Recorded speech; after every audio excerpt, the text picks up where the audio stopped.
আসসালামু আলাইকুম। দীর্ঘদিন ধরে আমাদের বাড়িতে ধান আসার কারণে আমাদের সময়টা খুবই ব্যস্ততার সাথে কাটছিল। অবশেষে আমাদের এই ধান লওয়ার জার্নির সর্বশেষ কাজটাই কিন্তু আজকে করছি। তো আজকে কিন্তু আমরা ধানগুলোকে চালে রূপান্তরিত করব।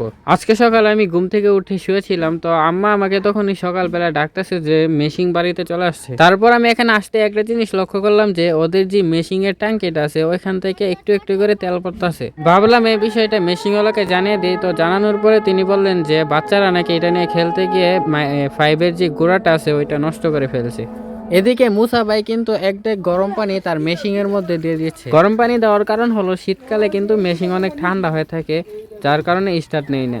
এর জন্য পানিটাকে আমাদের গরম করে দেওয়া হচ্ছে। গরম পানি দেওয়া শেষ, এখন কিন্তু আমাদের মেশিনটাকে স্টার্ট দেওয়া হবে। তো স্টার্ট দেওয়ার সময় এখানে একটা সমস্যা হয়ে যায়, আমরা পানিটাকে এতক্ষণ লাগে গরম করে দেওয়ার পরেও কিন্তু মেশিনটা স্টার্ট নিতেছে না। এই ফিতাগুলো খুলে কিন্তু মেশিনটাকে স্টার্ট দিবে। স্টার্ট দেওয়ার পর যখন গরম হবে তখন কিন্তু আবার লাগিয়ে দিবে।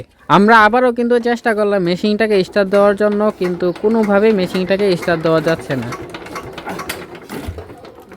দীর্ঘক্ষণ মেশিনটাকে ঘুরানোর কারণে যখন গরম হয় তখন কিন্তু আমাদের মেশিনটা স্টার্ট হওয়ার পর আমরা মেশিনটাকে 1 থেকে 1.5 মিনিটের মতো এভাবেই চালিয়ে রাখি, তারপর আবার বন্ধ করা হয় মেশিনটির মধ্যে ফিতা লাগানোর জন্য। ভিডিওটি যদি আপনাদের কাছে ভালো লাগে থাকে অবশ্যই একটি লাইক করে শেয়ার করে দিবেন। এইরকম গ্রামীণ ভিডিও দেখার জন্য পেজটিকে ফলো করে এই পেজের একজন সদস্য হয়ে যাবেন।